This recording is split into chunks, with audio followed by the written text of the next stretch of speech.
Buenos días a todas, a todos. Muchas gracias por su presencia en esta sesión del diplomado en argumentación. Equivocar de diplomado, ¿verdad? Porque voy a decir un diplomado con un nombre que no es. Déjenme revisar. En argumentación jurídica, el día de hoy vamos a hablar de la argumentación política. Soy Alonso Vázquez Moyers, investigador de la Escuela Judicial Electoral. Voy a ir acompañando la clase con una presentación. Ahorita les comparto para ir dirigiendo un poco la sesión, ¿no?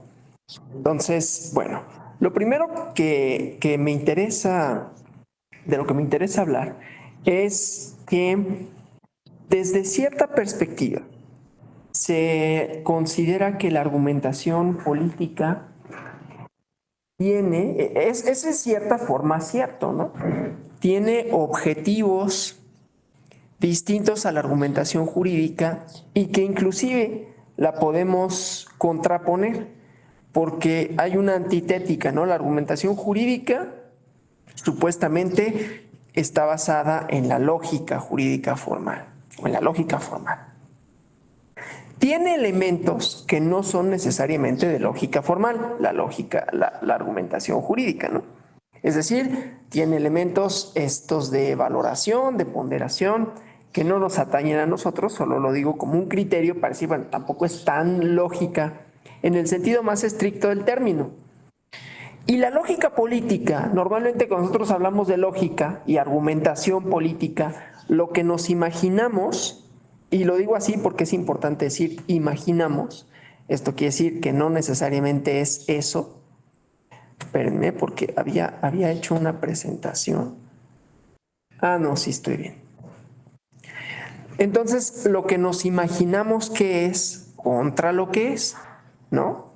Entonces, esto no necesariamente es lo mismo. Y eso pasa para el derecho y pasa para cualquier cosa, ¿no? Lo que nos imaginamos, cualquier cosa que es, no necesariamente es eso que es, pero claro que hay una relación de constitución entre lo que imaginamos que es o que pueda ser y lo que es. El chiste pues es que con la argumentación política lo que vemos es que hay un objeto específico, ¿no? Que constituye un sentido, o sea, digamos desde un punto de vista de definiciones, así como la primera argumentación jurídica intenta convencer a quienes deben ser convencidos, ¿no? A los justiciables, convencer a los otros jueces si se trata de una deliberación, mediante reglas lógicas, aunque no nada más, sobre la justicia y las razones para una resolución. Y la segunda, la argumentación política, busca la construcción de sentido, la pertenencia a un grupo a través de significados compartidos, y usualmente es a través del discurso que se lleva a cabo, ¿no? Porque si dijéramos, bueno, la argumentación política, ¿dónde la veo? La argumentación jurídica, seguimos en la diferenciación, la vemos en las sentencias, la vemos en los debates judiciales, la vemos en la academia, ¿no? Ahí te van constituyendo un sentido de qué es lo jurídico, qué es lo antijurídico, qué es lo justo y lo injusto. Es importante decir que también hay un discurso de por medio. No es el objetivo de la clase, pero lo dejo así. Es decir, no se mueve solo bajo las reglas de la lógica formal, tiene una constitución de sentido, una serie de símbolos y de representaciones con relación a qué es lo justo y qué es lo injusto, y esto no es invariable. Bueno, pero el discurso político, la argumentación política la observamos en el discurso, ¿sí? En el discurso político. Y el discurso político es una cosa gigantesca, es decir, es muy amplia, abarca muchas cosas, ¿sí? Y podemos distinguir entre tipos de discurso político, tipos de personas que hablan de lo político, es decir, emisores del discurso. Pero bueno, entonces es en el discurso donde observamos la argumentación política. Hay que distinguir el discurso de la argumentación política porque no quiere decir que todo discurso tenga argumentos políticos, ni que todo argumento político sería discursivo, pero no en todo discurso observamos necesariamente argumentos políticos. Y también, y esto es problemático, aunque vamos a llegar a ello, no podemos pensar que en la argumentación jurídica no hay argumentos jurídicos, no hay argumentos políticos. Esto es un problema. Es un problema para los juristas, pero es un problema para quienes no somos de esa escuela, presentarlo como algo necesario, deseable y característico de el discurso jurídico, ¿sí? Me regreso a la otra diapositiva para volver al problema, ¿no? No son tan sencillos de diferenciar como parecería. Hay una ideología, y luego hablaremos de ideología, pero hay una ideología en la Academia del Derecho que por alguna razón ha tratado y trata por todos los medios de separar lo político de lo jurídico como si fueran entidades distintas necesariamente, y que además un argumento político fuera lo que menos desearía formular un juez o una juzgadora, ¿no? Inclusive hay acusaciones en ese sentido. Recordarán ustedes argumentos en discusiones de la Corte, la Suprema Corte de Justicia de la Nación, en donde había acusaciones de este tipo, ¿no? Y acusaciones que iban como en un poco de descalificación. Este juez o esta juzgadora está haciendo un argumento político y así como de, ay, no puede ser, ¿no? Ya perdimos al juzgador. En cierto sentido, todo argumento jurídico es político, porque se refiere a los términos de la comunidad política. Sin embargo, el argumento político sí puede ser distinguido y distinguible del argumento jurídico por su objeto, por quién lo lleva a cabo, ¿sí? O sea, su objetivo, quién lo lleva a cabo y qué es lo que se reproduce en este, ¿sí? Aunque en el argumento jurídico pueda haber cuestiones políticas, se da de conformidad con el lenguaje jurídico, que disfraza un poco una intencionalidad política, una formación política, conceptos políticos, pero está revestido de otro tipo de enunciación y normalmente es pronunciado por otro tipo de emisores. El discurso jurídico en sentido estricto, porque luego también hay políticos que hablan de derecho, ¿sí? Bueno, cuando legislan, etcétera, ¿no? Entonces es complicado como separarlos así de manera diáfana para poder distinguir uno de otro. Eso como problema, digamos, tanto metodológico como teórico, pero se puede. Pero bueno, entonces en el discurso político, y ahora continúo a la siguiente diapositiva, en el discurso político vamos a encontrar una serie de construcciones, de ideas, de símbolos en torno a la comunidad política. Es decir, la argumentación política como actividad la vamos a encontrar en el discurso político, ¿sí? Ya decía, digo discurso político porque no todos los discursos son solamente políticos. Puede haber discursos jurídicos, aunque tengan sus contratos políticos, ¿no? Y además, los discursos se reproducen de varias maneras, no solo lingüísticas, sino también semióticas, ¿no? Es decir, imágenes, símbolos, ¿sí?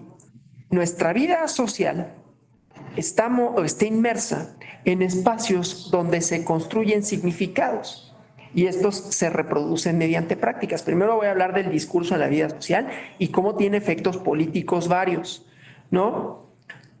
Todas y todos asistimos en la escuela a prácticas discursivas que conformaban un sentido de comunidad política que no existe. O sea, la comunidad política no existe como tal, no existe por sí misma. Entonces hay que construirla y hay que constituirla mediante prácticas significativas que diremos son discursivas y son parte de discursos sociales. Los honores a la bandera de la escuela, es un ejemplo que pongo a menudo, pero tienen una función discursivo-política de situarnos en un lugar pues más o menos imaginario que se llama México, y digo que es más o menos imaginario porque tiene existencia física, pero que es una existencia física que es coyuntural, ¿no? Ha cambiado de forma, ha cambiado de tamaño, y es una idea más que otra cosa, ¿no? Más que una realidad concreta, es una idea a partir de la cual actuamos.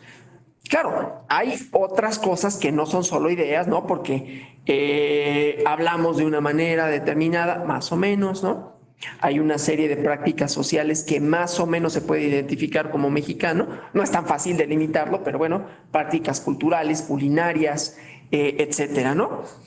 Pero el chiste es que como comunidad política, pues hay que construirla de alguna manera y hay discursos que la construyen, que la constituyen, que la reproducen, que la legitiman.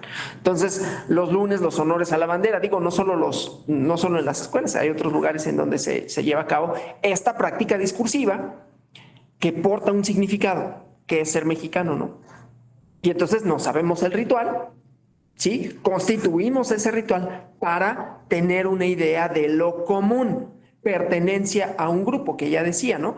Es uno de los objetivos de la argumentación política, y ya veremos que hay argumentación política en sentido amplio y en sentido estricto, pero pertenecer a un grupo a través de significados compartidos. ¿Sí? Entonces, pertenecer a una comunidad política a partir de significados compartidos. ¿Sí? Entonces, pues creo por ahí que hay un examen, bueno, no creo que hay un examen de nacionalidad y en todos los países pasa, ¿no? Y hay una serie de preguntas que hacen mención a significados compartidos. Una de ellas es el himno nacional, ¿no? Y entonces, bueno, todo mexicano tendría que saberse la mayoría de las estrofas del himno nacional, por lo menos las primeras, ¿no? Ya si el guerra, guerra no se lo saben, o si el antes patria, ya eso es casi irrelevante, pero todo el mundo se sabe una buena estrofa, ¿no? Entonces, ahí hay un discurso no explícito, ¿no? Los discursos son prácticas, son significados. La bandera, de alguna manera, las banderas nacionales, pues nos significan, ¿sí? Entonces, es en el discurso donde observamos la argumentación política. Y es el discurso de la vida social, como dice en esta lámina, ¿no? Donde observamos y estamos inmersos en espacios donde se construyen significados y estos se reproducen en prácticas, ¿sí? Voy a poner otro ejemplo, que también pongo a menudo, pero que van haciendo que normalicemos ciertas prácticas. ¿Por qué actuamos de determinada manera? ¿Por qué pensamos? Es mucho la parte de constituir algo de manera imaginaria, ¿no? Cómo pensamos que son las cosas y entonces nuestras expectativas de cómo deben de funcionar o deberían o por qué tendrían que ser así, ¿sí? Es importante para lo que sigue, ¿no? Entonces, afortunadamente ya casi no hay, pero había un discurso en las escuelas, o en muchas de ellas, ¿no?, sobre cuál era la forma correcta de vestir y de lucir, ¿no? Los hombres no llevaban el cabello largo. ¿Por qué? ¿Quién sabe? Pero era una práctica que había sido adoptada, descansaba bajo un principio de autoridad. Si lo tienes largo no te dejo entrar a la escuela y ya, ¿no? No tenía una lógica, no, pero tenía una función discursiva, de decir quiénes son y cómo deben de verse los hombres. Desde luego, esa es una construcción que ahora en los procesos de deconstrucción es así de, no, pues es que eso no tiene sentido, no tiene lógica, porque no la tiene, ¿no? Pero bueno, durante mucho tiempo, sobre todo en el siglo XX, esa fue una práctica que estaba presente en nuestra vida social y era la expectativa, ¿no?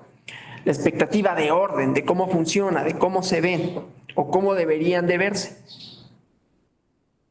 Entonces, construimos significados, representaciones, ideas e imaginarios, ¿no? El discurso, aunque no proporciona por sí sola toda la información necesaria para conocer la realidad social, sí nos permite claves que nos llevan a esa reconstrucción, ¿sí? Las palabras contribuyen a construir el mundo social y no solo las palabras en el sentido estricto, ¿no?, sino las prácticas en donde se reproducen símbolos y que son portadoras de significado. Lo cual nos lleva a la idea de los contextos de significación, ¿no? O sea, las palabras por sí mismas, pronunciadas en otro lugar, en otro momento, pueden tener significados diversos, ¿sí? Las palabras en torno a quiénes somos, a por qué somos de una determinada forma, son plásticas, ¿no? Van cambiando su semántica, ¿no?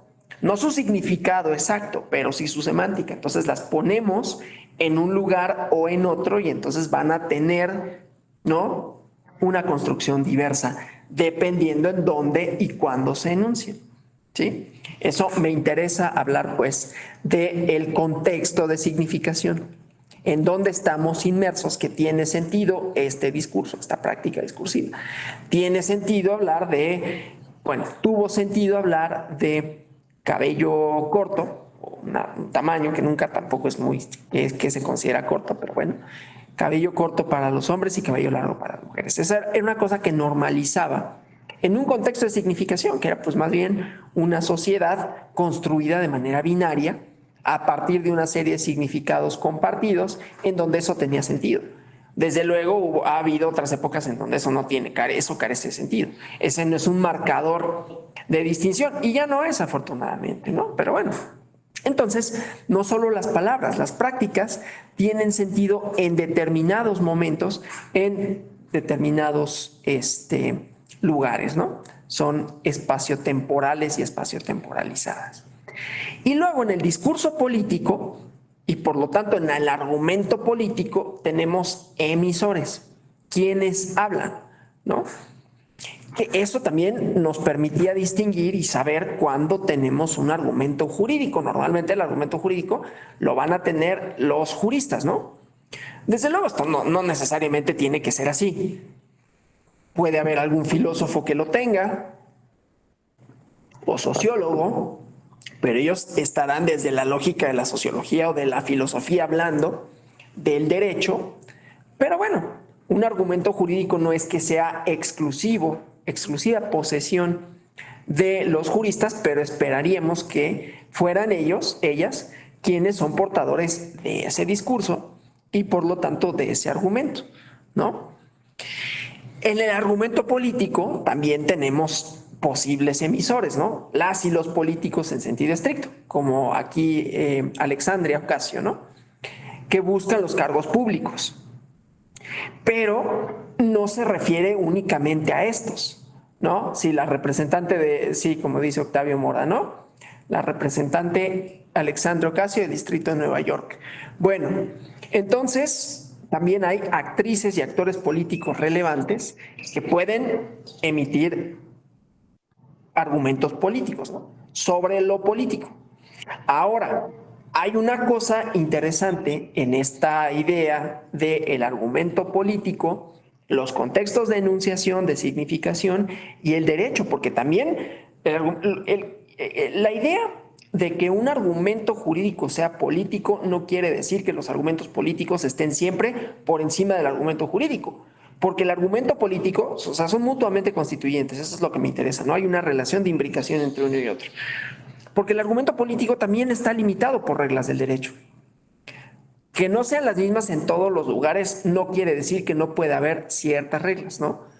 Entonces, por ejemplo, nosotros tenemos reglas respecto a qué pueden decir y no decir en términos jurídicos algunos actores políticos relevantes, inclusive algunos y algunas políticas, ¿no? No pueden decir en determinado momento ciertas palabras que tengan un significado específico. Es decir, los actos anticipados de campaña y de precampaña marcan una temporalidad con relación a aquellos argumentos que se pueden y no dar, ¿sí? Y hay una serie de razones jurídicas construidas a partir de una expectativa de comportamiento. Entonces también tenemos cuestiones éticas. La ética y la política siempre van más o menos de la mano, ¿no? Para no decir siempre, pero deseablemente irían de la mano. Entonces, bueno, el derecho puede limitar el discurso político para ceñirlo a cierta lógica. La lógica democrática también podría ser, ¿no? Que implica para la parte electoral, por un lado, pues se quiere en la contienda, que no haya un emisor o emisora que pueda influir más por medios externos a su capacidad de movilización, el dinero, ¿no? Tiene más dinero para salir en más medios de comunicación, para comprar, no se puede, ¿no? Causa de nulidad de la elección, para comprar espacios y para decir una serie de cosas, ¿no? No es tan fácil, ¿no? Que hay otras estrategias. Pero bueno, el chiste es que eso por un lado, o que no haya cierto mensaje, ¿no? Cierto contenido que atente contra la regla democrática. Pero insisto, no es sencillo determinarlo, pero aquel que movilice ideas contrarias a la comunidad política, aunque es un argumento político, no podría, dentro de las reglas del derecho, no tendría derecho de deliberar, ¿no? Está la calumnia, por ejemplo, ¿no? está el discurso de odio, que va penetrando cada vez más, ¿no? En Alemania acaba de ganar en un pueblito así muy insignificante, al parecer, ¿no? Una persona que enarbola un discurso de odio, ¿no? Digámoslo de esa manera. Bueno, eso por un lado, pues, ¿no? O sea, ideas en torno a la comunidad política que las conformamos con nuestra práctica, que hay discursos sociales que obviamente están atravesados por lógicas de poder, como este cabello corto y una forma de vestir, discursos de políticas y políticos en sentido estricto que buscan un cargo, y discursos de otros actores políticos relevantes que se refieren a lo político, ¿sí? Insisto, en el discurso, y hablo de discurso porque es donde vemos los argumentos políticos, ¿sí? Y en un sentido todavía más amplio, podemos hablar de las prácticas sociales occidentales, ya no solo mexicanas, ¿no? De Navidad, celebraciones como Año Nuevo, ¿no? Que cumplen una función de construir una comunidad, desde luego imaginaria, y vincularla, ¿no? Entonces, bueno, avanzamos en la presentación y hablemos entonces de ideologías políticas, lo cual no cancela que pueda haber otras ideologías. Y sigo en la línea de decir, y esto no cancela la posibilidad de que un argumento jurídico tenga ideologías políticas. Es más, tienen ideologías políticas de por medio. No es ejemplo de nada, salvo de lo que voy a decir, creo, Estados Unidos, ¿no? Que tienen como muy bien, ¿cómo decirlo?, asimilado que los jueces y las juezas tienen ideologías políticas, ¿no? Integraciones conservadoras pueden, no digo que den automáticamente, pueden dar resultados conservadores. Y ahí están las últimas resoluciones de la Corte Suprema de los Estados Unidos, ¿no? Pero bueno, dejando eso de lado, vamos a decir, sí, Octavio Mora. Sí, buenos días, doctor. Buenos días a Hola. todos. Ahorita que puso la foto usted de la congresista Ocasio, ¿no? Hoy está pidiendo ella, no sé, una similitud con nuestro país, que se aumente o se cambien a los justes de la Corte Suprema de Estados Unidos. Pues no les gustó los fallos de la semana pasada, ¿no? Pues acciones afirmativas, aunque ahí no le tomaron no les compraron la idea a los congresistas republicanos por la supremacía del poder legislativo en la cuestión de las redistritaciones, el gerrymandering, como le llaman ellos, que dijeron, se quisieron curar en salud para que no pasara lo 2020, dijeron, a ver, esta fue tres impuestos designados por presidente Trump y tres por Obama y Biden, dijeron, no, aquí el Poder Judicial, todavía Judicial Review, todavía vamos a poder estar revisando las leyes electorales y la redistritación, primero en instancia local, ¿no? Con las Cortes Supremas y ya después en cerciorati por la Corte Suprema de Estados Unidos, ¿no? Pero pues obviamente están pidiendo lo mismo, ¿no? Que quieren ellos, pues ellos tienen que hacer una enmienda, ¿no? Para modificar la integración, aumentar su Corte Suprema. Entonces, como aquí lo están proponiendo algunos actores políticos, ¿no? Que los jueces de los poderes judiciales sean de elección popular. Bueno, pues aquí estoy viendo una nota de Político de hoy donde la congresista Ocasio, ya que usted la puso ahí la imagen de la línea progresista, los demócratas está pidiendo pues algo muy similar, ¿no? Ampliar la Corte Suprema o quitar a los que puso Trump y Bush, en su caso, y que sean son puros justices demócratas o, o más liberales, ¿no? Pues, tomando en cuenta ahorita el presidente Biden ha nombrado entre tribunales administrativos y los tribunales del Poder Judicial de Estados Unidos a 140 una ministra, jueces de apelación y jueces de circuito, de distrito, pues es la misma, ¿no? Cada presidente, si tiene mayoría en el Senado, pues está haciendo lo mismo. Lo hizo Obama, lo hizo Bush, lo hizo Obama, lo hizo Trump, lo hizo el presidente Biden, nada más que ellos pues tienen su tradición legislativa de que el senador de cada estado, como allá los jueces federales son de duración vitalicia, pues necesitan la famosa blue slip, la tarjeta azul, que si es un estado republicano, pues tienen que haber una cierta negociación política o que el senador de su estado se los proponga, ¿no? Entonces, algo que no interviene, ella como es congresista, pues está pidiendo el cambio y los mismos senadores de su partido dijeron, no, pues está bien el sistema actual, nos da la forma de negociar con la oposición, la integración de una corte de una corte, de un tribunal de apelaciones o los votos, ¿no? Porque a veces, por la cuestión de bipartidismo que todavía algunos senadores tradicionales, tanto demócratas como republicanos, quieren conservar, ¿no? Pero pues ahí los americanos traen su guerra cultural del woke y los conservadores por un lado y los wokes por el otro lado. Entonces, pues la argumentación, el discurso de ideología, la polarización no solamente es en nuestro país, en Europa, ¿no? Pues aquí nuestros vecinos del norte la tienen y vaya que del ámbito político se fue al ámbito empresarial con comerciales de publicidad últimamente, tanto de uno como otro lado, maestro. Gracias. Gracias. Sí, totalmente de acuerdo. Fíjese, mañana voy a dar una conferencia con relación a la fundamentación de la legitimidad de las y los juzgadores, no desde un punto de vista jurídico, porque pues la verdad, suena ya está anticuado. O sea, si yo pongo a decir, sí, que la división de poderes y Madison y estas cosas, pues rápido, una persona con poquita noción de política me va a decir, pues estás hablando del siglo XIX, del siglo XX, mano, ¿no? Y sin embargo es una de las nociones que ahorita, ¿no?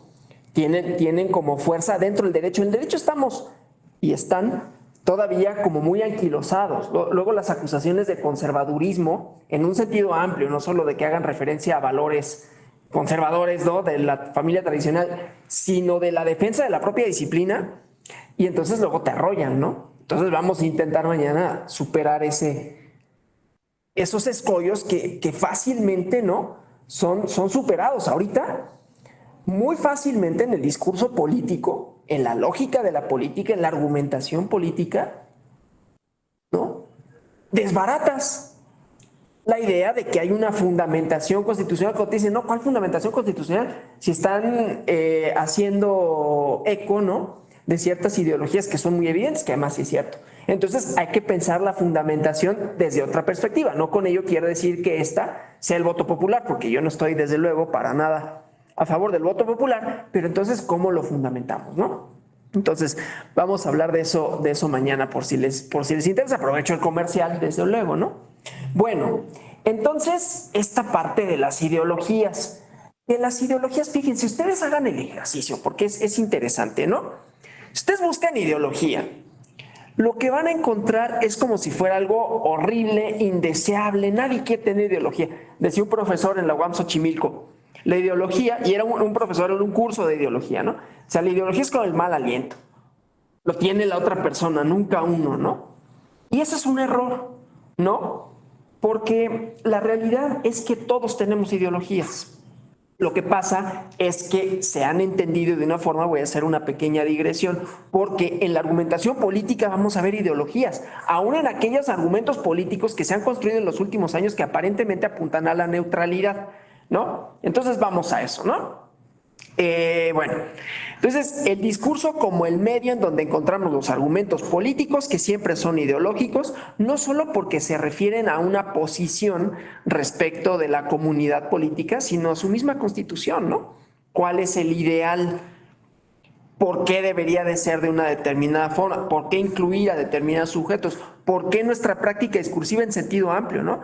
El cabello, la forma de vestirnos, todo eso se va reproduciendo en ideas, símbolos, ¿no? Prácticas que, como decía, vamos normalizando. La ideología tiene dos formas de entenderse. La forma, digamos, dura, de acuerdo con la clasificación que hace John Thompson en un libro que se llama Ideología y Cultura Moderna, publicado por la UAM, que todavía se encuentra, y si no, en bibliotecas ahí está, ¿no? Y si les interesa, yo se los puedo pasar, lo tengo en PDF, es legal, no me lo pirateé en ningún lado. Y entonces, él dice, se pueden distinguir dos acepciones de la palabra ideología, la dura y la blanda, ¿no? La dura, que tiene que ver con una tradición marxista, ¿no? En la ideología alemana, este texto habla de muchas formas de la ideología, pero tiene una sobre todo, que es la famosa cámara oscura, ¿no? Que tiene como propósito presentar la realidad, es la ideología, presentar la realidad de una manera falsa, la falsa representación de la realidad, lo que entendemos como real en términos de marxistas, ¿no? En términos de organización política, no en términos de que si veo de un color o de otro, o si pienso que una cosa es, no es, sino en términos de la realidad social. Entendemos que esta ¿no? Funciona de una determinada forma y así debe de funcionar, y eso es Marx, no yo, ¿eh? Lo que hace es legitimar una relación de producción, de dominación, ¿no? En donde los que tienen el dominio los medios de producción aparecen o aparentan más bien que esto es libre, ¿no? Que es producto del acuerdo social, que a todos nos involucra, pero en realidad lo que está haciendo es reproducir su orden, ¿no? En donde ellos dominan y los otros pues trabajamos porque no tenemos nosotros los medios de producción. Estoy simplificando mucho el concepto de Marx, pero va por ahí, ¿no?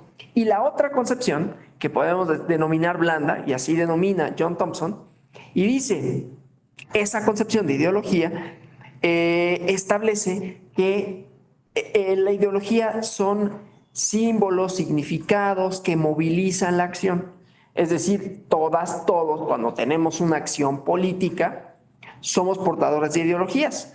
Ocupamos un espacio en el mundo social, tenemos una serie de ideas de conformidad a cómo funciona, cómo está constituido, cómo debería de funcionar, y actuamos en consecuencia, ya sea con nuestro voto, ya sea con nuestra acción pública, ¿sí?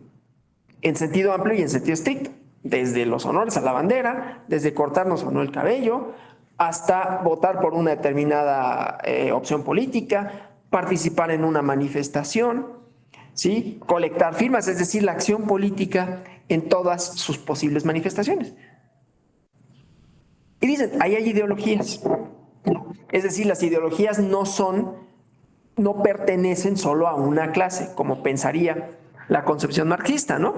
O sea, no solo es la clase dominante que establece una serie de significados para normalizarlos, reproducirlos y hacer pensar que todo está como bien ordenado y que naturalizamos esa existencia, ¿no? Sino que hay ideologías que se oponen a eso. Luego vinieron en los años 60, y no es casual que vinieran en los años 60, recordemos, en términos ideológicos había mucha convulsión, ¿no? Estaba la Revolución Cubana, que sucedió en el 59, pero estaba en su apogeo, ¿no? Movimientos estudiantiles en México, en Francia, estaba lo de la guerra de Vietnam, ¿no? Había una protesta fuerte o tensiones sociales fuertes. Esta caricatura, porque lo digo así, ¿no? Esta caricatura de la polarización es como de, no, hombre, esto no es nada, ¿no? O sea, no por minimizarlo, pero, a ver, hubo fascismos en Europa en los siglos, el siglo XX, en los años 30 y 40, ¿no? Y luego movimientos contraculturales que ponían en el centro a la desigualdad, a lo injusto de un sistema, ¿no?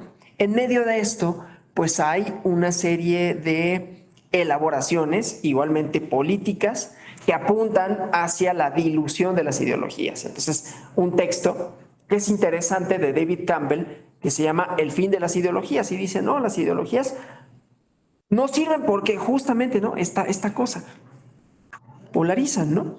La idea de la construcción democrática es ir hacia un mismo camino. Y esto ganó la guerra cultural, de alguna forma, por decirlo de alguna manera. No, guerra es una metáfora, ¿no? Quizás desafortunada, ya no deberíamos de usar guerra tan a la ligera, ¿no?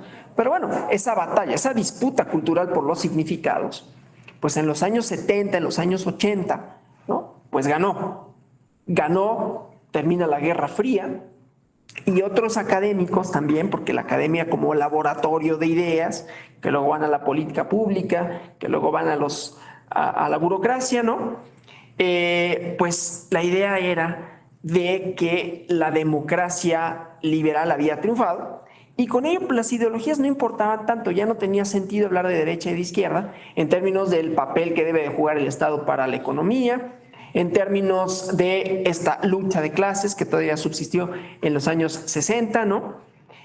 Sino apuntar hacia la medianía, ¿no? Hacia el votante medio, no hacia los extremos, ¿sí?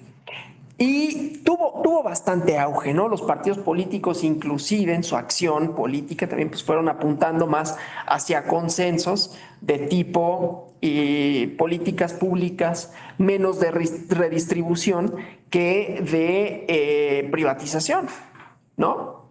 Bueno, el chiste pues es que parecía que había dejado de tener sentido hablar de ideologías hasta que vienen pues todas las crisis sociales a las que no me tengo que referir y ni es la intención de esta clase, pero para decir resurgen las ideologías de otra manera, pero ahí están, ¿no?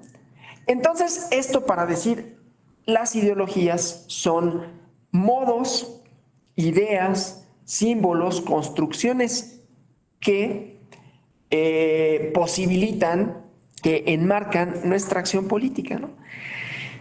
Y entonces, el compañero Octavio puso un término para hablar de ideología y disputa por los significados, porque la ideología es eso, ¿no? Disputarse significados.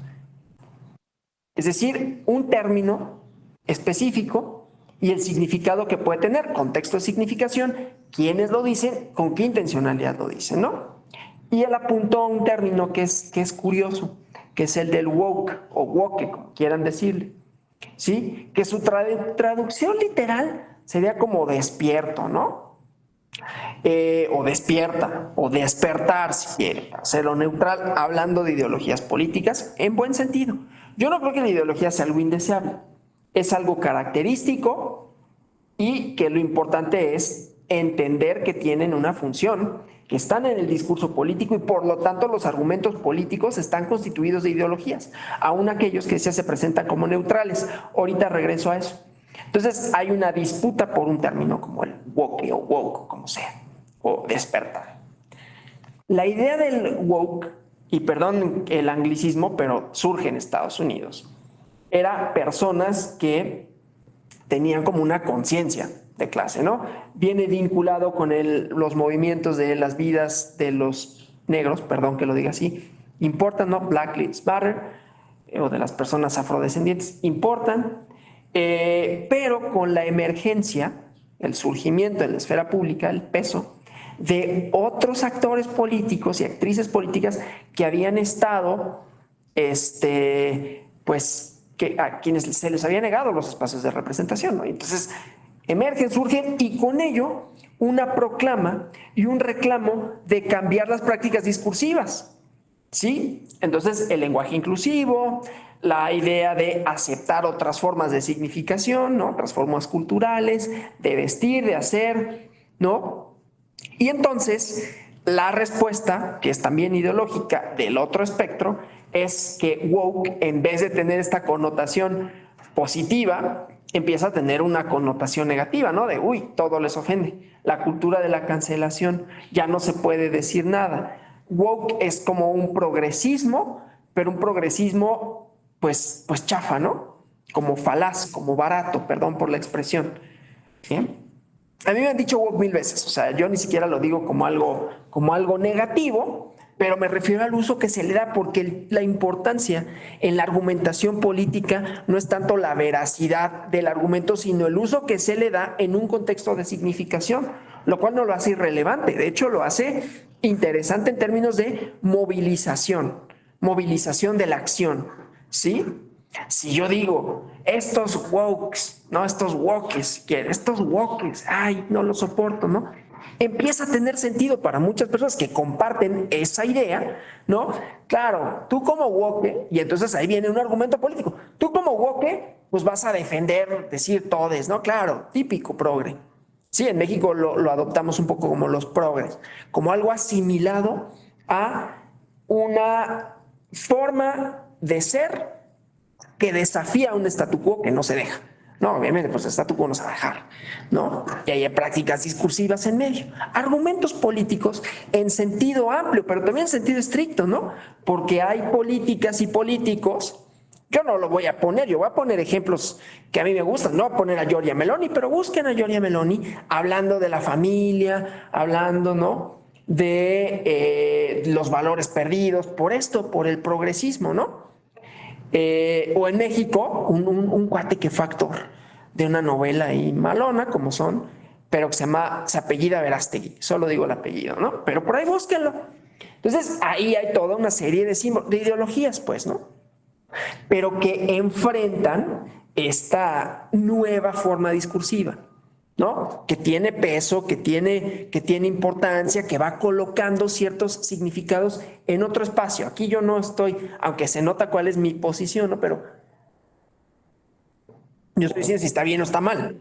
Más allá de que a mí me pueda gustar y puedo argumentar políticamente, ¿sí? Porque a mí me gusta más la idea progresista, ¿no? Pero esa es mi percepción, mi posición, ¿no? Y ahí hay inmersos una serie de cosas que podrían decirme también, ¿no? Y que son ciertas. Que si es un argumento de clase, por ejemplo, ¿no? Que si es uno como medio de la pequeña burguesía o de algo así, ¿no? Y que está bien, son contextos de significación, portadores de significado. Eso es lo que me interesa para hablar de ideologías y su reemergencia.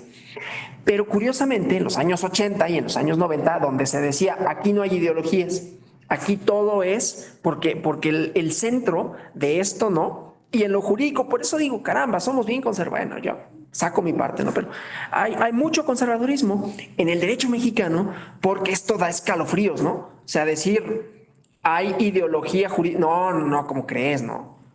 Hay argumentos políticos en el derecho. No, hombre, pero para nada. Son construcciones lógicas. Oye, ¿y por qué si son construcciones lógicas que tienen una función demostrativa hay disenso? Bueno, son formas de entender lo jurídico. ¿De conformidad con qué? Si fueran números, no hay controversia. No, o sea, si fuera una ecuación solo se puede resolver. A lo mejor el método puede ser otro, pero el resultado tiene que ser uno. No puede ser, bueno, este o este o este. Porque entonces tenemos problemas. Yo sé que la mecánica cuántica funciona de otra manera, pero en términos así, de lo simple, ¿no? Y acá no funciona de esa manera, ni en lo jurídico. Entonces eso quiere decir que no, que hay otra cosa, ¿sí? Que lo fundamenta. Bueno, entonces pues, el argumento político por excelencia fue durante mucho tiempo la neutralidad.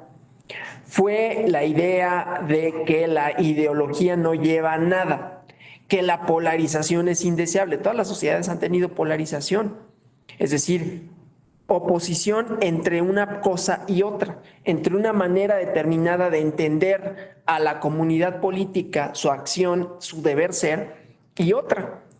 Lo sabía Aristóteles, lo sabía Maquiavelo, cuando él analizó las instituciones del derecho romano, bueno, de la República Romana, los tribunos de la plebe, son una síntesis, un conflicto de clase entre patricios y plebeyos. Es decir, esas oposiciones siempre han existido y siempre han enmarcado la acción de los individuos, ¿no?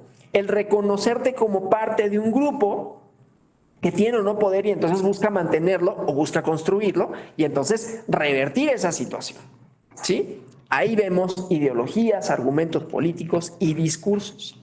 Bueno, entonces eso quiere decir que los portadores de los significados políticos, como ya había dicho, son varios, ¿no?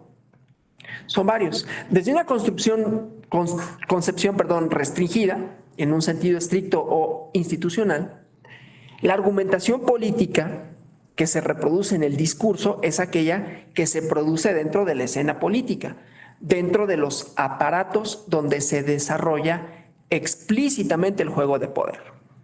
Para no aburrir los demás, vamos a poner un ejemplo de un video, ¿no? Yo les dije, yo no les voy a poner a Meloni, ¿no? Porque me cae regorda, la verdad. Pero les voy a poner un discurso político en sentido estricto. Y entonces ahí vamos a ver, ¿no? Una elaboración política electoral con una función de movilización de la acción política electoral, con un efecto y un hablante en un contexto que busca, ¿no? Pues solicitar el voto. Entonces lo voy a compartir acá. Yo pongo a los que me caen bien, ¿no? Me dicen si se escucha. Seguimos luchando por la igualdad de condiciones en el arranque de la vida. Luchamos por no perder lo logrado. Es a partir de conservar lo que hemos logrado que tenemos que seguir luchando. compañeros, voy a volver al Parlamento. Y voy a volver por los humildes, como siempre. Y voy a volver por mis compañeros jóvenes, que van a vivir para levantar las viejas banderas cuando los brazos de mi generación ya no estén.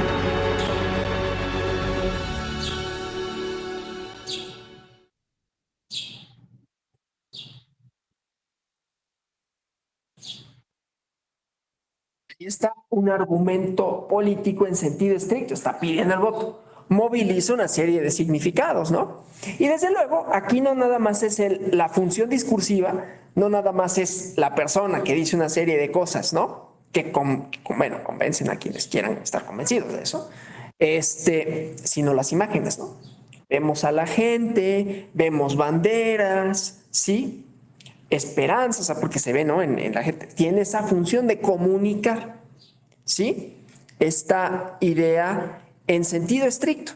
Entonces, en sentido institucional, se produce dentro de la escena política y se desarrolla explícitamente ahí el juego de poder, ¿sí? Desde luego, no solo son los candidatos los que llevan a cabo este tipo de discurso, porque habrá otros actores también políticos que tengan una intencionalidad, que prefieran que gane una opción a otra y que entonces también tendrán sus medios para movilizar el sentido, ¿no? Y luego una concepción, voy a compartir la presentación.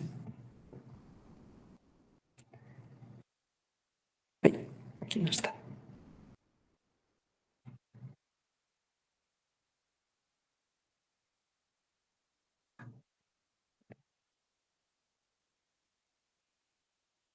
Una concepción extensiva, ¿no? Una definición de Gilberto Jiménez, que ha estudiado mucho estas cosas del discurso y la política, ¿no?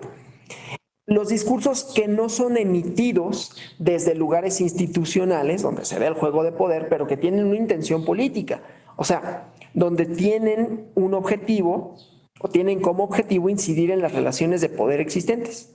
En esta concepción, el discurso de la disidencia también sería considerado como discurso político. En estricto sentido, es la argumentación sobre la contienda política, no solo electoral, donde está la ideología, ¿sí? Presente.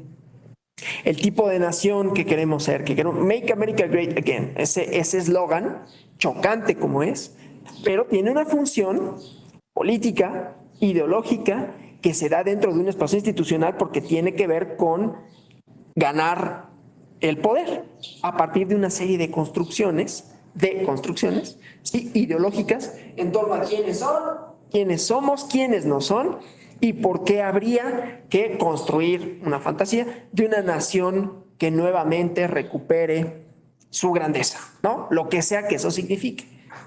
Ahorita vamos a ver la metodología para el análisis, entonces, porque no nada más es lo que se dice, no nada más el argumento político, pues miren, les mando ejemplos y les doy unas ideas teóricas. ¿Cómo lo analizamos?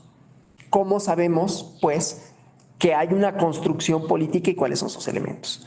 Bueno, y luego tenemos, pues, esta construcción extensiva, del cual también les voy a poner aquí un ejemplo, ¿no? El ejemplo es de una película, pero no importa, ¿no? Porque aquí lo que tenemos es una elaboración más allá de lo político electoral en sentido estricto, ¿sí? Claro, con una sátira y con una crítica al ejercicio del poder, pero no es una persona que está buscando un cargo, ¿no? Entonces, lo mismo.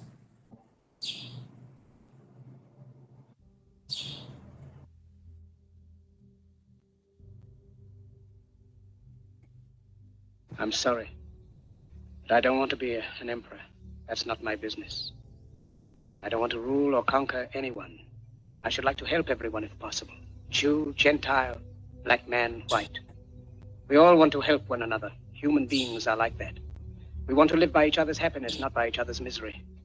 We don't want to hate and despise one another. In this world, there's room for everyone, and the good earth is rich and can provide for everyone. The way of life can be free and beautiful, but we have lost the way. Greed has poisoned men's souls, has barricaded the world with hate, has goose-stepped us into misery and bloodshed. We have developed speed, but we have shut ourselves in. Machinery that gives abundance has left us in want. Our knowledge has made us cynical, our cleverness hard and unkind. We think too much and feel too little.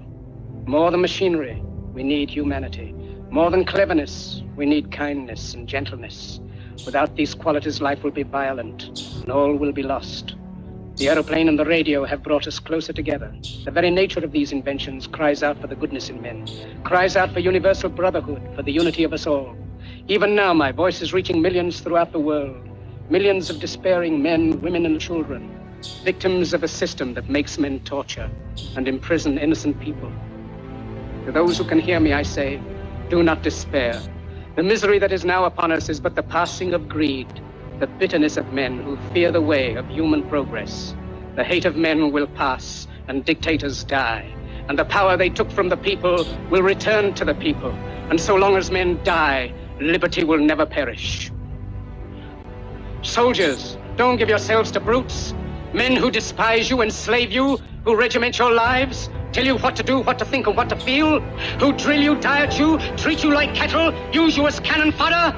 Don't give yourselves to these unnatural men with machine minds and machine hearts.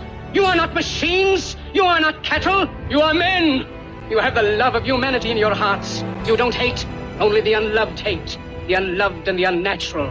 Soldiers, don't fight for slavery, fight for liberty. In the 17th chapter of St. Luke it is written, the kingdom of God is within man, not one man nor a group of men, but in all men, in you. You, the people, have the power to create machines, the power to create happiness. You, the people, have the power to make this life free and beautiful, to make this life a wonderful adventure. Then in the name of democracy, let us use that power. Let us all unite. Let us fight for a new world, a decent world, that will give men a chance to work, that will give youth a future and old age a security. By the promise of these things, brutes have risen to power, but they lie. They do not fulfill that promise. They never will. Dictators free themselves, but they enslave the people. Now let us fight to fulfill that promise. Let us fight to free the world, to do away with national barriers, to do away with greed, with hate and intolerance. Let us fight for a world of reason, a world where science and progress will lead to all men's happiness. Soldiers, in the name of democracy, let us all unite!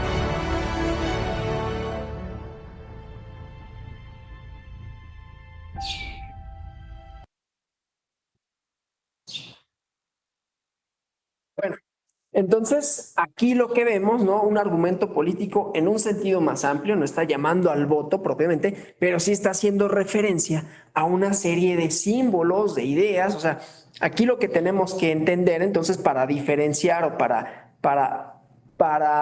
saber cuál es el argumento político es aquel que hace referencia obviamente a la comunidad política a través de ideologías que reproducen símbolos, ideas en torno a la manera de organizar, también a valores, desde luego, también emociones, ¿no? O sea, es mucho menos restringido lógicamente, desde el punto de vista de la lógica formal, de lo que sería un argumento jurídico.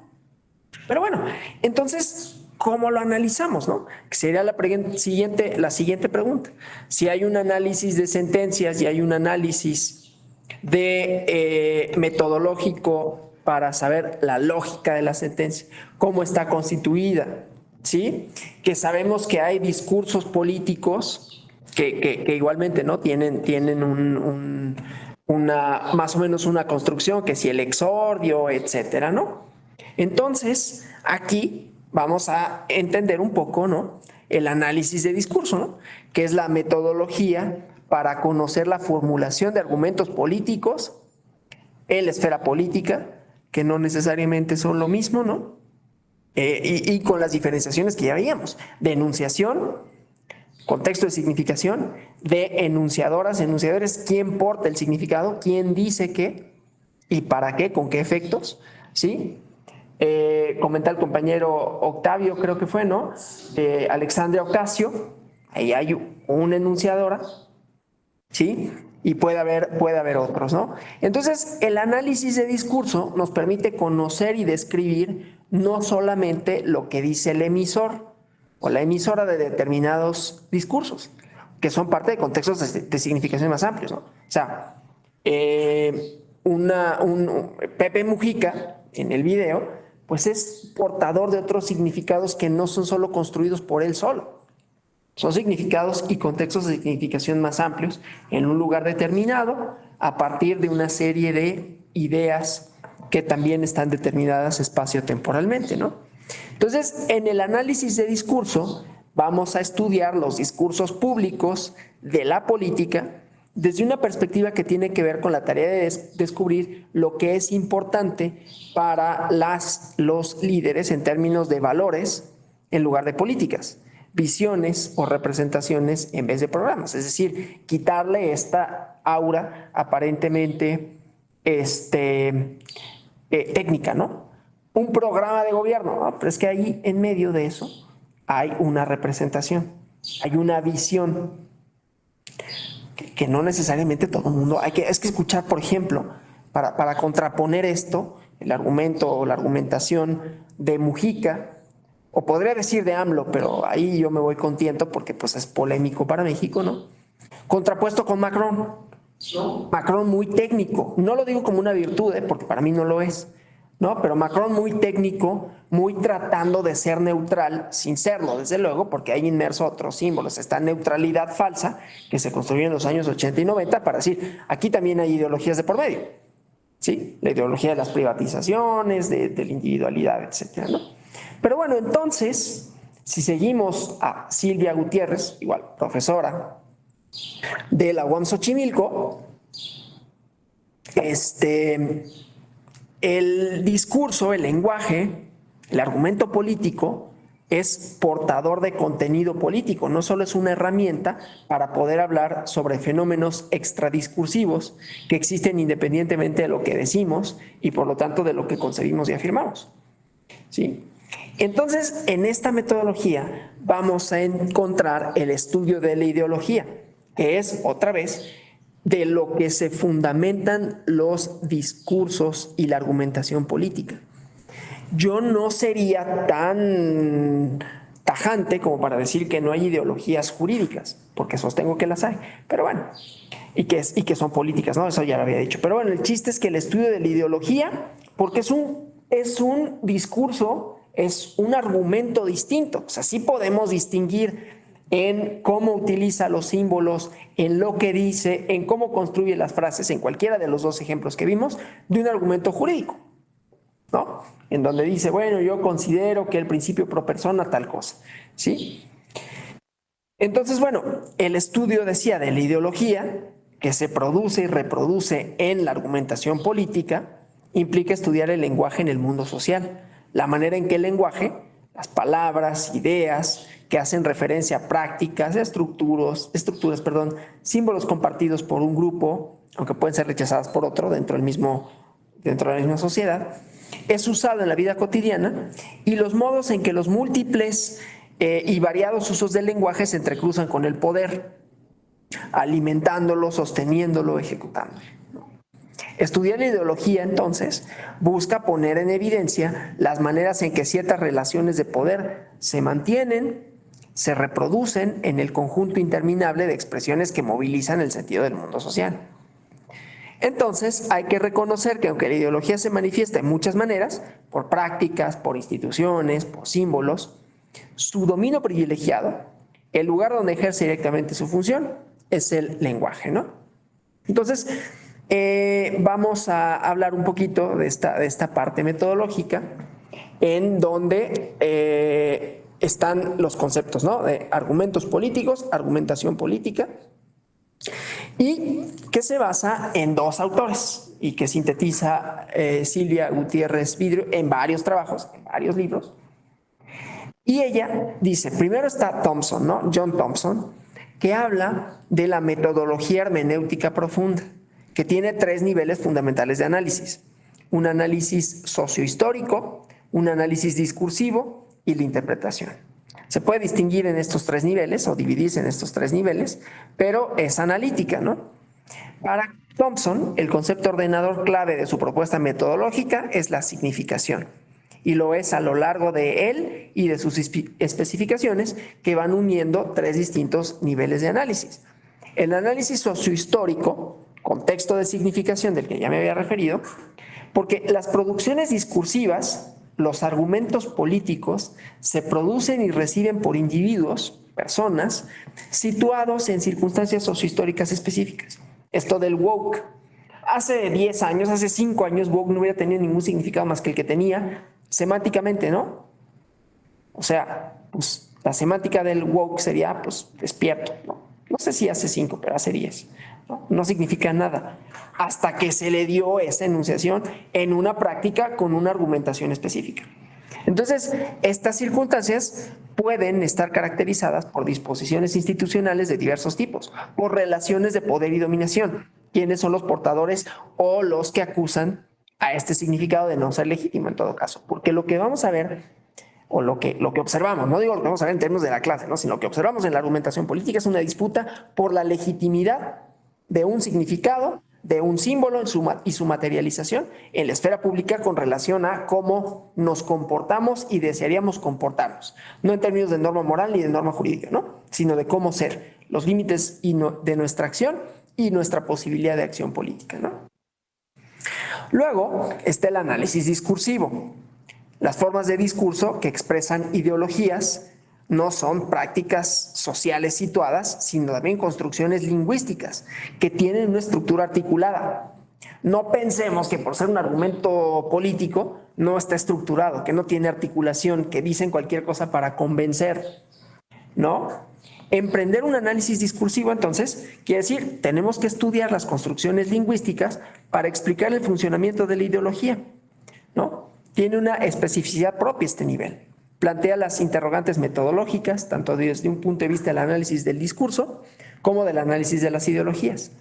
La gran interrogante del análisis de discurso está aquí, ¿no? O sea, ¿cuál es el método más apropiado para tal o cual estudio? Y hay varias respuestas. Yo presento aquí una, ¿no? Que es la de Silvia Gutiérrez, ¿no? Hay otras, ¿no? Que puede ser el análisis narrativo, el argumentativo, que es el que a mí me interesa, que voy a presentar, ¿no? El sintáctico, conversacional, semiótico, ¿no?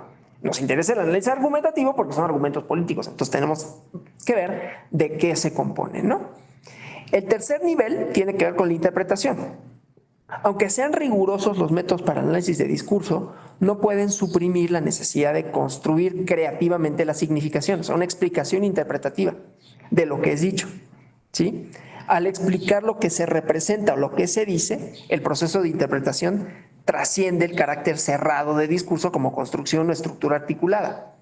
El discurso dice algo sobre algo, afirma, representa, y este carácter trascendente es lo que debe de ser captado en nuestra interpretación.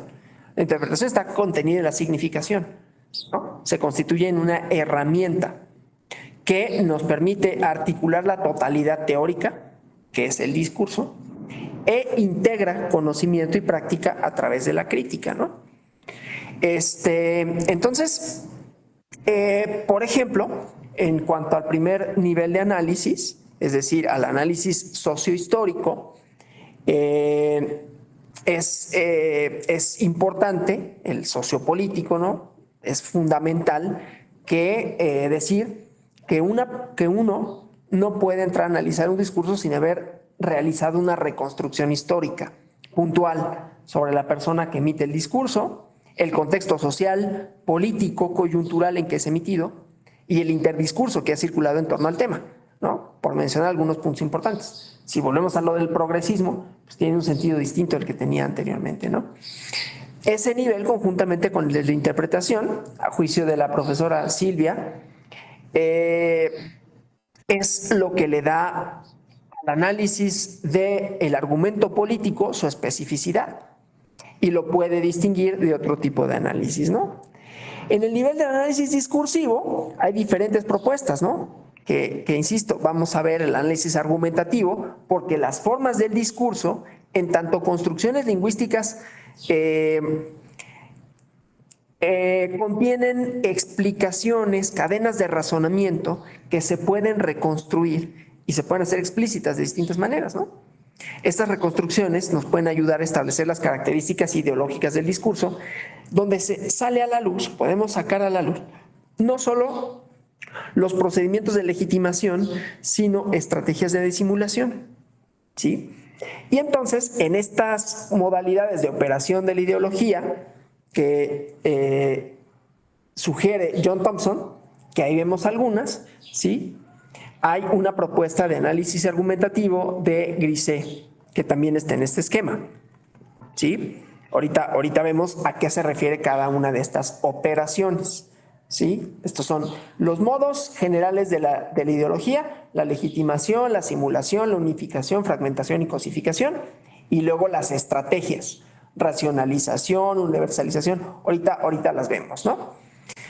Bueno, entonces, este análisis argumentativo de Francesc Gris o Grisé, que es una propuesta que tiene capacidad explicativa, analítica, en donde lo que trata de explicar y entender de la argumentación es la esquematización.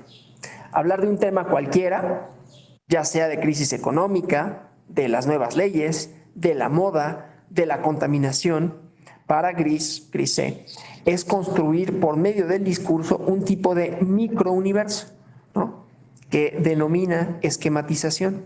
En una argumentación hay un orador u oradora que en una situación dada argumenta para una serie de alocutores, ¿no? O sea, A busca que B adopte ciertas actitudes o ciertos comportamientos relativos a un objeto o a un tema dado.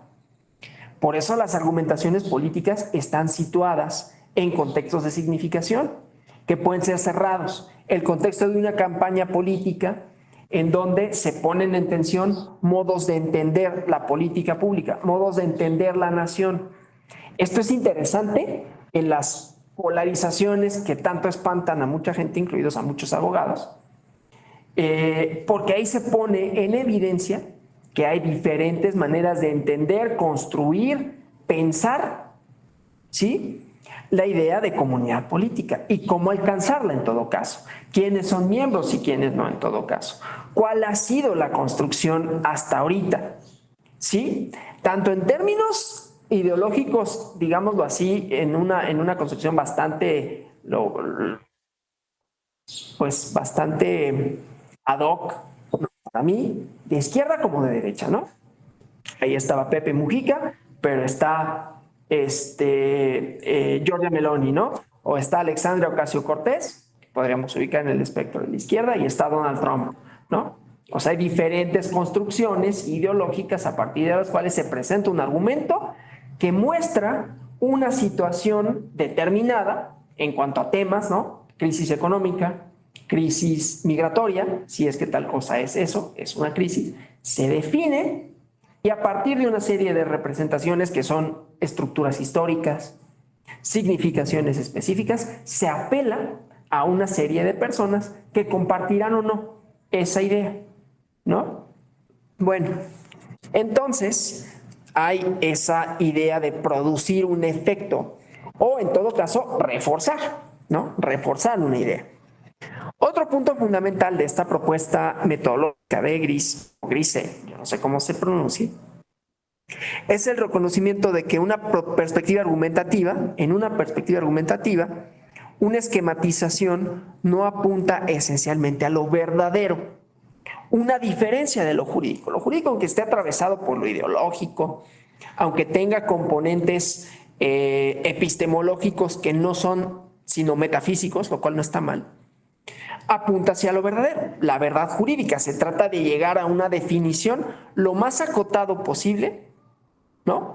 O a la reconstrucción de unos hechos que estén lo más cercanos posibles a lo que verdaderamente pasó para que pueda haber una consecuencia jurídica.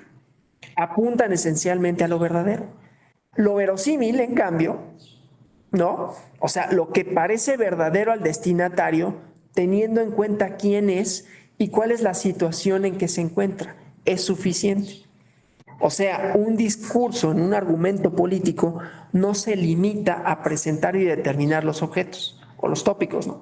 Vamos a hablar, este es el engaño. Vean un discurso de Macron, ¿no? Más allá de que, a ver, lo voy a decir así, son aburridísimos, ¿no? Es el tipo más aburrido del mundo, porque le falta, digo, ganó en Francia porque, pues, por milagro, ¿no? Pero pues le falta esa parte, ¿no? Esa construcción. O sea, es un banquero realmente, ¿no? Hablando de temas que parecen muy racionales, ¿no?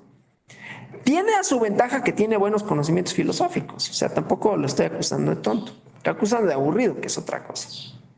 Entonces, ¿esto por qué es importante? Por la credibilidad, ¿no? A mí no me gusta, pero cuando habla Giorgia Meloni, suscita una credibilidad, no que yo le crea, no es de que las personas le vayan a creer automáticamente. Hace uso de una serie de emociones, una serie de significados, una serie de constructos, es decir, ideologías, las moviliza para decir, Italia se está yendo al precipicio y hay que recuperarla, ¿sí? O lo que decía Trump, es muy elocuente. No él, sino la idea de Make America Great Again sintetiza bien un argumento. Esto es un argumento falaz, si quieren. No hay tal cosa, es una imaginación. ¿Sí? Es una simplificación histórica. Tiene cuestiones racistas de por medio, xenófobas, como Meloni, ¿no? Pero es eficaz en términos de que representa exactamente la idea que quiere representar. A diferencia de Macron, quién sabe qué quiere decir, efectivamente, ¿no? Es algo que moviliza bien AMLO también, ¿no? Nos puede no gustar, pero queda muy claro qué es lo que quiere decir. O sea, hay una intencionalidad que no nada más es, vamos a hablar de salubridad y entonces presento datos y digo que la salud es tal cosa y entonces hicimos tales acciones como un informe de gobierno, ¿no? Que fuera así esquemático, con un PowerPoint. No, le ponen otra cosa, ¿no? Y entonces recuperamos estos espacios y construimos un sistema de seguridad, de salud, económico, que se diferencia del resto porque México o Italia o Estados Unidos o Canadá, ¿no? Entonces ahí hay más que solo estas operaciones que determinan los tópicos, sino que aseguran su credibilidad. Como una argumentación siempre es construida para alguien, es necesario que en este caso el locutor, la persona que habla, haga una representación de su auditorio. ¿A quién le estoy hablando, no? No solamente sobre los conocimientos que tiene, sino los valores a los cuales se adhiere. Entonces, el esquema metodológico de Grise o Grise, se escribe Grize, contempla el análisis de las operaciones lógico-discursivas. Aquí vemos, ¿no? Este esquema metodológico que conjunta las dos propuestas. Permiten construir en forma orientada determinados objetos, ¿sí? Para operar discursivamente sobre lo construido con el propósito de intervenir sobre un destinatario, que se pueden clasificar como familias, que están las operaciones constitutivas de objeto, ¿no? El objeto sobre el que se trata, es decir, operaciones en donde el sujeto, la persona, surge la clase objeto, el tópico, ¿de qué trata? Introduce y enumera sus ingredientes o subtópicos, ¿no? La especifica aspectualmente y determina progresivamente mediante predicados. Entonces, ¿de qué voy a hablar? Vamos a hablar sobre el problema de X, de la familia o del problema del, lo que sea, ¿sí? De la seguridad, ¿sí?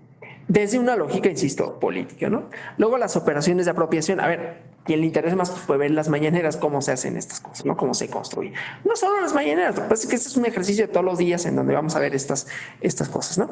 Las operaciones de apropiación que aseguran la credibilidad en la esquematización, en la perspectiva del diálogo. O sea, no nada más se trata de decir los tópicos, ¿no? Sino operaciones que presentan las determinaciones de los objetos como irrefutables. A veces puede ser así, ¿no?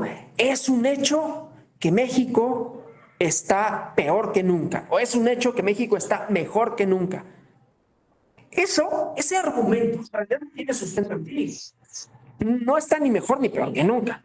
Habrá algunas cosas pero eso no importa para efectos de esto, ¿no? Porque va constituyendo a un objeto, pero se apropia de eso, ¿sí? Asegura que es creíble lo que se dice a continuación.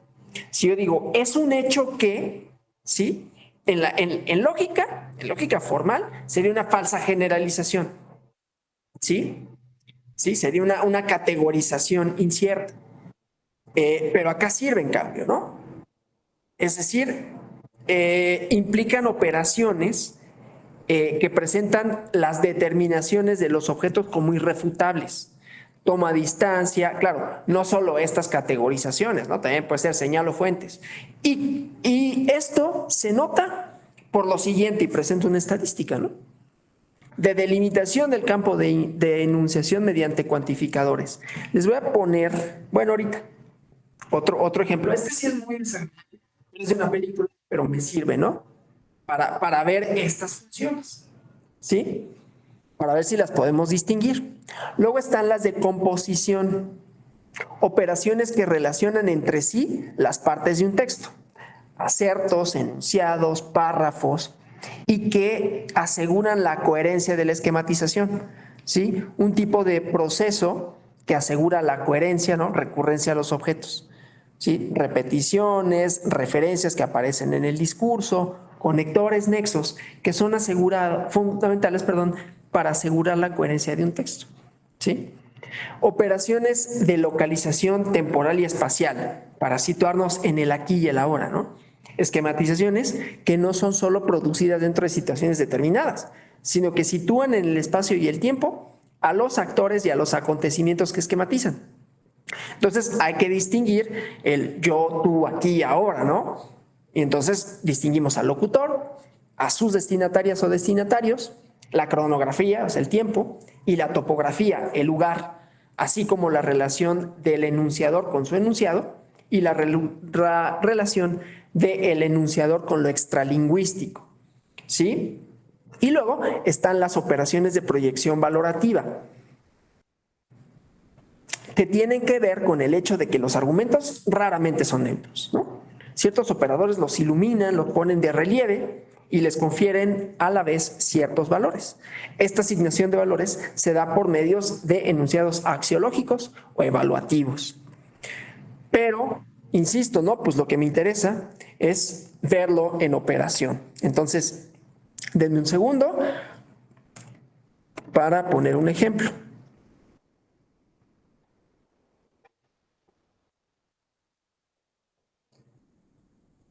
Ahí está. Ya se los pongo. Se los comparto. Dejo de compartir esto. Insisto, es muy desagradable el discurso, es de una película, pero sirve para ver todas estas operaciones, ¿no?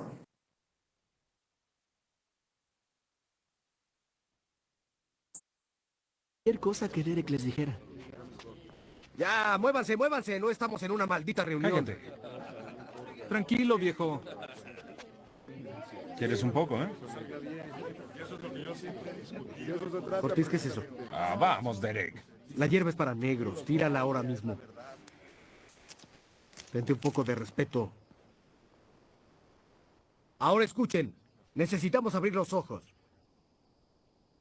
Hay 2 millones de ilegales durmiendo en este estado esta noche. Este estado gastó $3 billones el año pasado en servicios para esas personas que no tienen derecho a estar aquí en primer lugar. 3 billones, $400 millones solo para encerrar a un montón de inmigrantes ilegales y criminales que entraron a este país porque la maldita INS decidió que no valía la pena el esfuerzo de buscar a tipos convictos. ¿A quién le importa? Al gobierno le importa un carajo. Nuestra policía fronteriza es un chiste.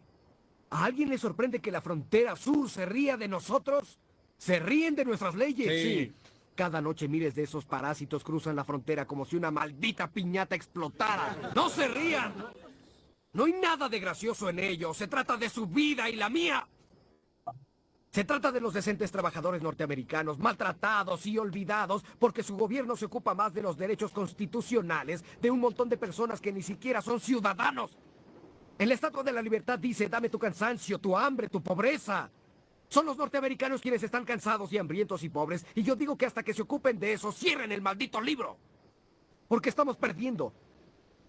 Estamos perdiendo el derecho a perseguir nuestro destino. Estamos perdiendo nuestra libertad. Porque un montón de malditos extranjeros puede entrar aquí y explotar nuestra tierra. Y esto no es algo que esté sucediendo lejos de aquí. No es algo que pase en países donde no podamos hacer nada al respecto. ¡Está pasando aquí! en nuestro vecindario, justo detrás de ese edificio. Archie Miller tuvo esa tienda desde que éramos niños. Dave trabajó ahí, Mike trabajó ahí. Quebró y ahora un maldito coreano ha despedido a estos chicos y está ganando dinero porque contrató a 40 malditos mugrosos. Esta mierda sucede y no veo que nadie haga algo al respecto y eso me enfurece mucho. Así que vean a su alrededor. No es nuestro vecindario, es un campo de batalla. Estamos en un campo de batalla esta noche. Tomen su decisión. Vamos a hacernos a un lado tranquilamente mientras nuestro país es violado. ¿Vamos a unirnos y hacer algo al respecto? ¡Sí! Entonces hagámoslo.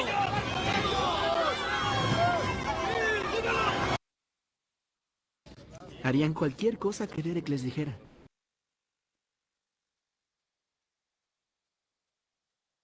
Bueno, esto solo para ver estrategias discursivas, ¿no? Dije que era muy desagradable. Es algo que vemos con Vox, es algo que vemos en Alemania, es algo que vemos con Trump, tampoco tendría por qué asustarnos, pero bueno. Entonces, desde la perspectiva de Grise, las formas lingüísticas deben ser tratadas como índices de las operaciones lógicas, el sentido lógico discursivo. Lo importante no es determinar cuál es el sentido lógico de una proposición, sino determinar por qué medios lingüísticos, en qué circunstancias, tal enunciado juega una operación lógica. Y una misma operación lógica puede ser realizada por formas lingüísticas múltiples. Los tipos de lectura posible que pueden desprenderse de esta propuesta son variados y tienen que ver necesariamente con el tipo de investigación, con el interés del analista de discurso, ¿no? Entonces, bueno, como aquí nada más tenemos algún tiempo, ¿no? para hacer estas reflexiones teóricas metodológicas, no presento más que ejemplos así de videos, ¿no? Pero, entonces, el análisis argumentativo para el discurso político, ya que una de las características fundamentales del discurso político es el ser un discurso argumentado, queda claro, pues, que el análisis argumentativo tendría estas formas, ¿no? Y que podríamos analizarlo a partir de un esquema, pues, en donde la ideología tiene una función, ¿no?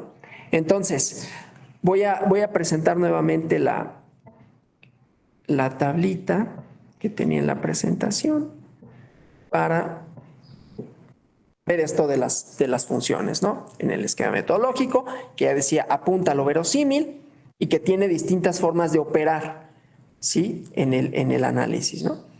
Entonces, bueno, los métodos generales, los modos generales de operación de la ideología y las formas en que estos se pueden vincular con ciertas estrategias de construcción simbólica son estas formas de operación que distingue Thompson, ¿no? Legitimación, disimulación, unificación, fragmentación y reificación, ¿no? Lo vimos en el discurso, lo vimos en cualquiera de los tres en realidad, ¿no? ¿Quiénes somos? Primero, ¿por qué lo que estoy diciendo tiene verosimilitud? ¿A qué hace referencia? ¿En dónde se sitúa el hablante? ¿Sí? Luego la disimulación, encubriendo relaciones de poder.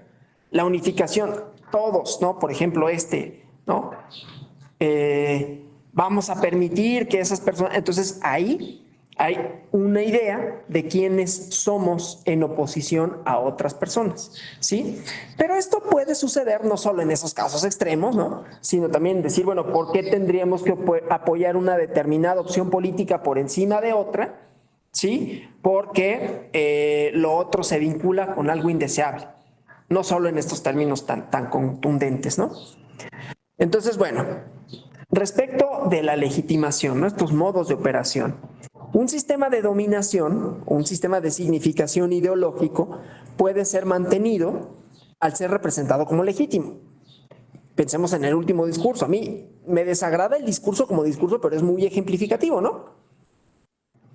Porque se presenta como legítimo en el sentido de decir nuestra comunidad está siendo atropellada por estas personas. Un sistema que es justo, que es digno de apoyo. Y se logra a través de apelar a fuentes, a fundamentos racionales, tradicionales, carismáticos, ¿no? Que se expresan por medio del lenguaje.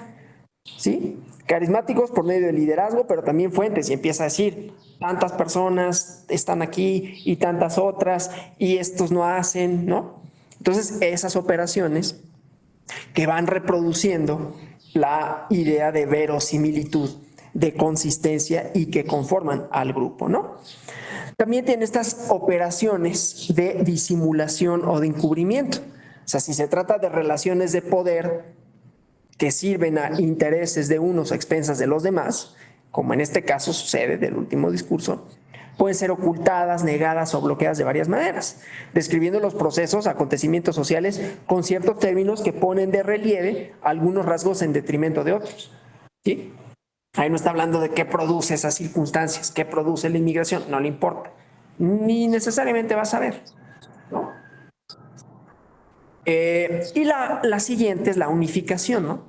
Las relaciones de poder pueden ser establecidas y sostenidas al construir en el nivel simbólico una forma de unidad que abarca a todos los individuos de una identidad colectiva, a pesar de las diferencias y divisiones que pueden separarlos. Una estrategia típica, ¿no?, es la estandarización, ¿sí? Todos somos pertenecientes a esto porque nos une tal. Luego la siguiente que vemos es la fragmentación. Las relaciones de poder pueden ser mantenidas movilizando el sentido de forma que fragmente a los grupos y ubique a los individuos en las facciones de la oposición, ¿no? Divide y gobierna, una estrategia de los grupos dominantes, ¿no?, en donde los procesos de fragmentación son menos intencionales, ¿no?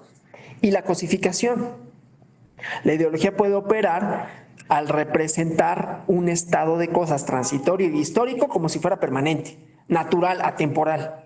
Esa idea otra vez, ¿no?, de Make America Great Again, como si no hubiera sido construido en todo caso la noción de lo americano, lo que sea que eso signifique, ¿no? Entonces, bueno, vamos a avanzar en la presentación. Ya me queda, no, ya no me queda nada. Pero bueno, para concluir, ¿no?, lo que me interesa mostrar son los componentes del argumento político, ¿no? Un argumento político que, como decíamos, tiene una intencionalidad, tiene una serie de símbolos que se reproducen o significados y destinatarios. Y estos varían de conformidad en cómo son utilizados esos símbolos, porque desde luego los símbolos, las ideas, las construcciones, y ya lo había referido, ¿no?, pueden tener disputas, las disputas de sentido. ¿Qué significa woke en un contexto determinado? ¿Sí? ¿Qué significa Norteamérica? ¿Qué significa México? ¿Qué significa, no?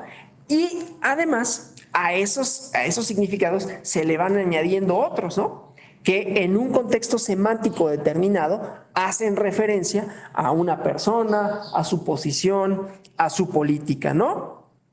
Para no irnos con el disgusto que puede provocar, bueno, a mí me lo provoca, esa de Historia Americana X, que por cierto es una gran película que yo creo que ahorita vale la pena más que en otras ocasiones, siempre vale la pena verla, ¿no? Pero verla ahorita, les voy a poner otro discurso en donde lo que vamos a encontrar, nada más déjenme, porque lo tenía aquí subtitulado, un discurso a propósito de un evento, ¿no? De un evento, pues, lamentable, ¿no? Ahorita lo pongo. Perdonarán, y algunos los que ya me conocen, lo hago deliberadamente, que ponga cosas de otros países, ¿no? Y generalmente sacarlo de Latinoamérica, no por otra razón, sino porque, pues, políticamente hablando, no quiero que haya las mínimas analogías posibles entre nuestra política y la clase, ¿no? Entonces, bueno, les voy a compartir ahora un discurso, pero aquí también operan esas funciones, ¿no? Aunque me pueda gustar no quiere decir que no tenga algunas estrategias igualmente ideológico-discursivas.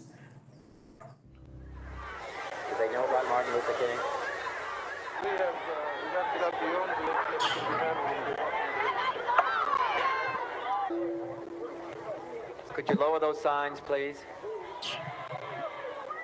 I have some very sad news for all of you, and that is that Martin Luther King was shot and was killed tonight in Memphis.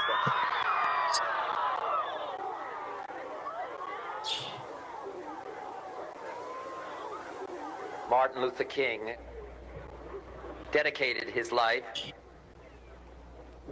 to love and to justice between fellow human beings. He died in the cause of that effort.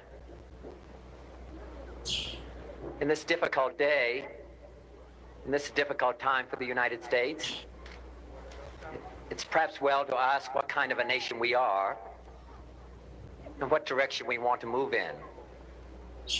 For those of you who are black, considering the evidence evidently is that there were white people who were responsible, you can be filled with bitterness and with hatred and a desire for revenge. We can move in that direction as a country, in greater polarization, black people amongst blacks and white amongst whites, filled with hatred toward one another. Or we can make an effort, as Martin Luther King did, to understand and to comprehend and replace that violence, that stain of bloodshed that is spread across our land, with an effort to understand, compassion, and love.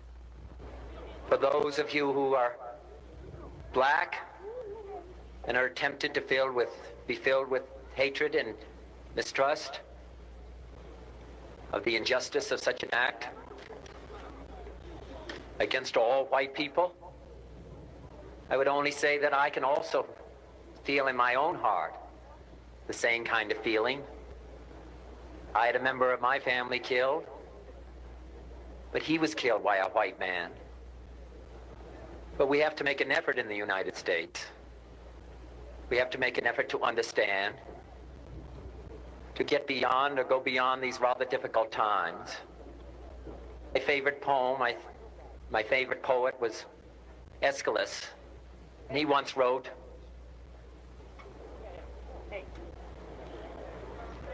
"Even in our sleep, pain which cannot forget falls drop by drop upon the heart, until in our own despair, against our will, comes wisdom through the awful grace of God." What we need in the United States is not division. What we need in the United States is not hatred. What we need in the United States is not violence and lawlessness, but is love and wisdom and compassion toward one another, feeling of justice toward those who still suffer within our country, whether they be white or whether they be black.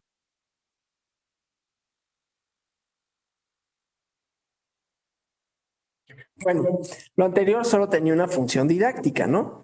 Pero pues para contrarrestar un poco el otro tipo de discurso, en donde aquí la estrategia de legitimación, como ven, es distinta, ¿no? La estrategia de unificación también.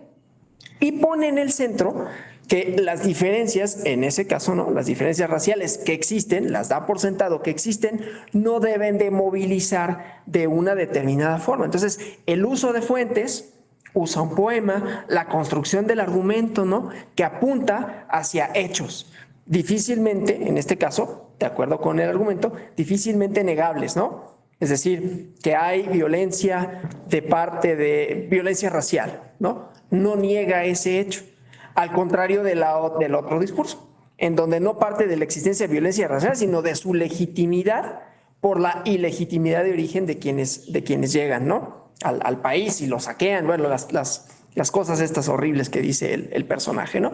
Acá, en cambio, la invitación es otra. Digo, esta no es una exaltación, aunque así pareciera, ¿no? Pero simplemente señalo las operaciones ideológicas de un lado y de otro, ¿no? Que son más o menos diáfanas. El uso del símbolo de Norteamérica, que si bien son contrapuestos. Claro, los contextos de significación son distintos porque uno le está dando un público, digamos, diverso, diversidad racial, tratando de unificar a eso, o sea, como esa diferencia no nos separa, y el otro está diciendo, no, esa es la diferencia que no podemos admitir, ¿sí? Entonces tiene una función tanto de legitimación como de unificación diferente, moviliza el mismo significado, pero de un sentido distinto. América significa esto y el otro dice América significa eso, y son opuestos, ¿sí? Entonces, esas son como algunas de las funciones de los discursos y sus formas de operar, ¿no? Y por lo tanto, los argumentos políticos que se ven presentes, se analizan en el discurso político, ¿no? Bueno, yo hasta aquí, pero no sé si haya preguntas. Sí, Carlos, buenas, gusto en saludarte. Buenas, doctor Alonso. Igual, un gustazo saludarte. Buen inicio de semana a todos y todos. Pues pues me recordó varias cosas este discurso de Robert Kennedy, sobre todo una parte donde habla de polarización, doctor. En una parte de su mensaje habla de polarización. Y fíjate qué paradójico pensar que él, al argumentar en contra de que se profundice la polarización, él también a los pocos años, resultó víctima de esa polarización y también lo asesinaron, al igual que a Martin Luther King, ¿no? Entonces,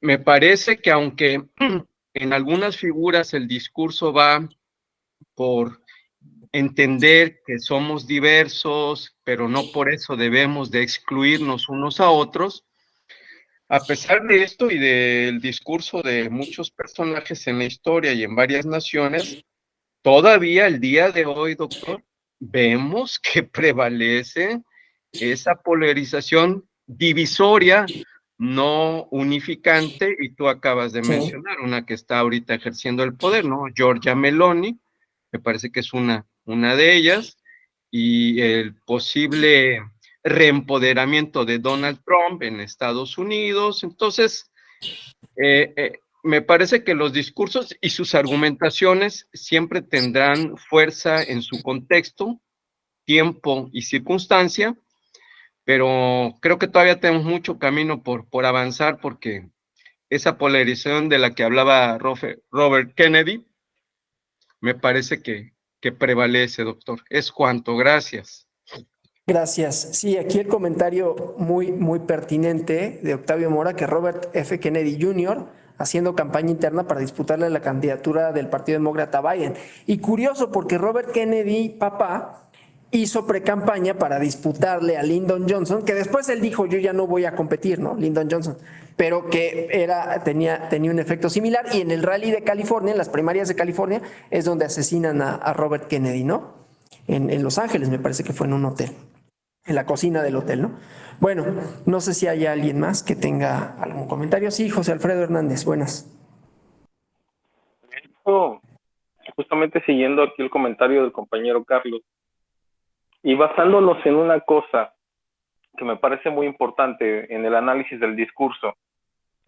En algún momento en la clase se ha hablado de la nueva tesis de la Suprema Corte de la Corte Suprema de los Estados Unidos en relación con las acciones afirmativas. Por ahí en The New Yorker la semana pasada escribió una editorial que decía en paz descansen las acciones afirmativas, alguna cuestión de esa índole, un obituario por las acciones afirmativas.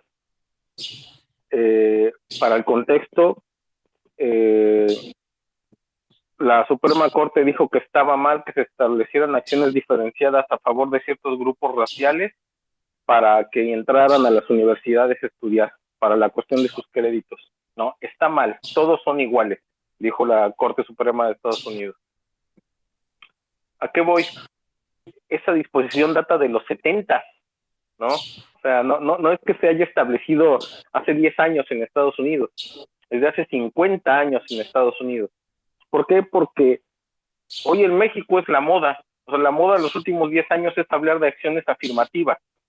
Lo cierto es que no hablamos desde hace 50 años en México de acciones afirmativas, no, hombre, ni por asomo. ¿Y a qué voy? Que acabamos de ver un discurso de Robert Kennedy, aquí retomando el punto que dijo el compañero Carlos, hablando de polarización. y 50 años después estamos aquí en México hablando de polarización.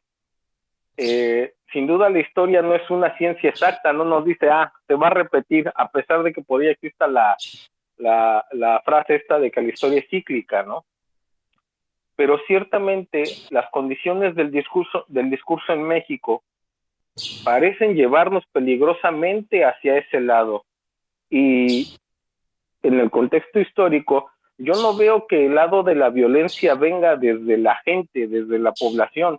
De hecho, en la Revolución Mexicana la mayoría de la población se guarda, ¿no?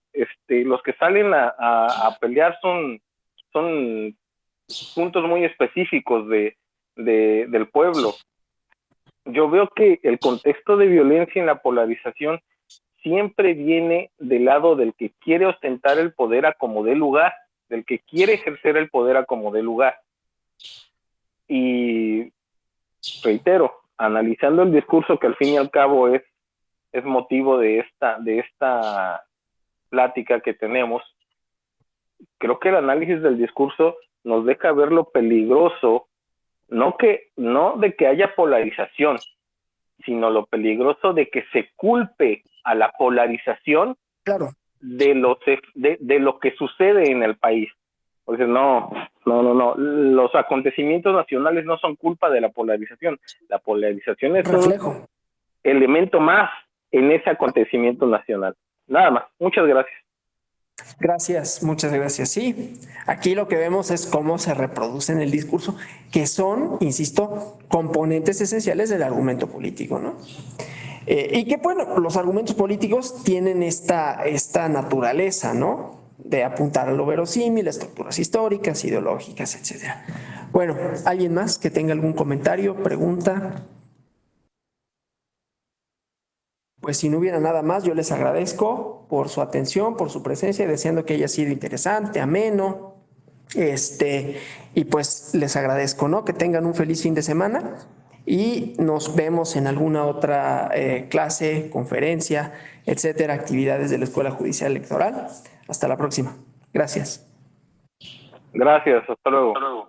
Gracias. Hasta luego, buenas tardes. Gracias. Gracias por los comentarios. Gracias.